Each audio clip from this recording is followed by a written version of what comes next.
नमस्कार ओडिशा। आज नवेम्बर मास 17 तारिख सोमवार। आजिर पाणीपाग अपडेट आसी जाइछि। खसुची पारद बढ़ुची शीत। राति बढ़िले शीत बढ़िबारे लागुची।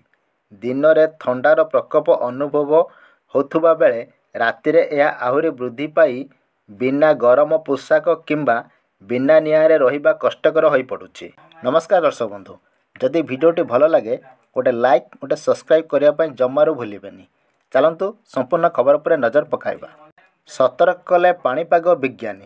18 रु कमिबो पुणी 30 रु बढ़िबो जाड़। खरा जेमिति लुचकाली खेलुथला ठीक सेमिति शीत भी एथर लुचकाली खेलिबो। केउ दिन शीत कमिबो तो केउ दिन पुणी दांत कामुड़ा जाड़ जनजीवन को अस्तव्यस्त कराइबो। एभली किछि पूर्वानुमान करी राज्यवासी को आगुआ सतर्क कराइछंती वरिष्ठ पाणीपाग विज्ञानी शरद चंद्र साहू। बड़ कथा हेउची एबे थंडारे थरुची सारा राज्य। जाड़ माड़े जड़सड़ हेउची जीवन। पारद तलमुआ हेबा सांगकू बढ़ुची शीतर प्रकोप। उपकूल पश्चिम दक्षिण ओडिशा सबुठी बढ़िलाणी थंडा।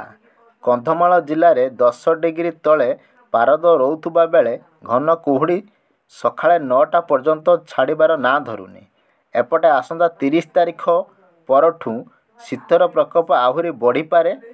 तेणु एही समय सतर्क रहिबाकू परामर्श देइछंती वरिष्ठ पाणीपाग विज्ञानी। वर्तमान किंतु संज नईबा मात्रेके बढ़ुची थंडा। जनगहलीपूर्ण रास्ता खाँ खाँ होई पड़ुची। उपकूल पश्चिम दक्षिण ओडिशा सबुठी बढ़िलाणी थंडा। कंधमाल जिले में 10 डिग्री तले पारद रहुथुबा बेले घन कुहुड़ी सकाळे 9टा पर्यंत छाड़िबार ना धरुनी। ओडिशा रे काश्मीरी कुहाजाउथुबा दारिंगबाड़ी रे सर्वनिम्न तापमात्रा 8 डिग्री रही।